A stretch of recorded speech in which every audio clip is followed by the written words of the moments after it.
Speaker Pelosi, you stood up against President Trump many times, and it's gotten you also in spots of trouble. Are people more afraid now of taking him on? I didn't stand up to him many times. I stood up to him once. It lasted a very long time. People are afraid of him now because as you see his desperation. In other words, it's one thing to say we have a disagreement on policy, okay, and we do. We have another thing to say that truth is not prevailing. But it's another thing to say there's a recognition of all the violations of the rule of law, that any person is above the law, undermining the press, which is the freedom of the press is the guardian of the gate of freedom. So he was clever. Undermine the press, undermine the rule of law. I'm above the law. So seeing the length to which he will go, of course, is more frightening. He's a threat to our democracy, but we intend to win. He's so popular with the voters. Well, he's popular among his group. Are you surprised at how popular he is with? Well, I'm never surprised. It's not a word I use. I just don't use it. It's interesting to see how there's a certain element of the population who will just go for him. They're people we would probably never get. They don't share our values in terms of respect for the dignity and worth of every person and the rest. But there are some who are supporting him who are just afraid. They don't see a place for their families in the future. They're concerned about globalization. They're concerned about immigration. They're concerned about innovation. They're concerned about diversity, women, minorities, LGBTQ, other people coming into the leadership arena, and and that's to be respected. So I respect all of the people of America, and when people ask me, are you afraid of what might happen? I say no, because of the goodness of the American people, the strength of our democracy, we will prevail.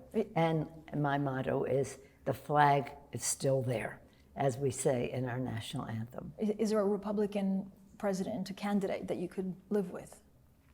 I'm not into Republicans, I'm into the Democrats, and hopefully the Republican Party can find a candidate that America can live with. I say to the Republicans all the time, take back your party. The Republican Party is a great party. You've done great things for our country.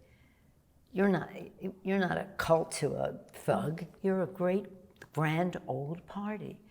And recapture that, because America needs a strong Republican Party. A strong Democratic Party too, but a strong Republican Party. So hopefully, as soon as we get through this, shall we say, cancerous situation that we're in, the malignancy of Trump, they will emerge in a strong way with the leadership that I know is there in the Republican Party. Not necessarily in the Congress, but in the country. When you look at geopolitics, what scares you the most? What scares me about what? When you look at foreign affairs, geopolitics. Oh, in foreign affairs. Well, in foreign affairs, anytime any of us travels abroad or receives dignitaries from overseas or grassroots activists, whoever it is, there are three things. One is security. Security, security, security, so important. Security. Secondly is economics. How do we relate economically? Because that's the strength of all of our countries, to do so in a shared manner. And governance. Governance. What is the strength of the democracy in your country? How do you treat people and respect them? What is the integrity of your economic system? So those are the how we relate as Americans going abroad. On security, what is happening in Ukraine is a challenge to democracy, not just there, not just in the EU, NATO countries, but really to the world. And what a tribute to democracy that the courage of the Ukrainian people are. What's frightening is that Putin does not share any values of democracy, of justice, of respect for the lives of people, concern for children or anything.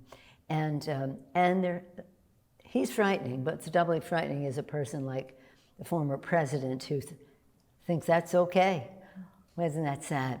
But it's so sad and it's so extreme that it's everything to me is not frightening, but an opportunity. an opportunity, but when you look at China, for example, if you look at what the U.S. has been doing with China and how they should treat China going forward. Well, China's a big country, and so are we, and we have to find an accommodation on how we treat each other.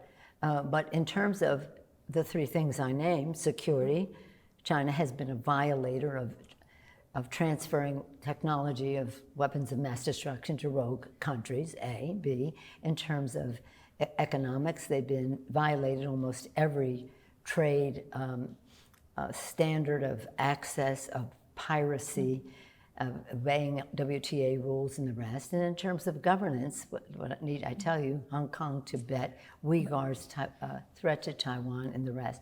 So we don't have shared values, but we have a shared planet, right. And we have to work with the Chinese to save the planet, because they're now, I think, the biggest emitter. If not us, they're second, and they're part of the solution in all of this.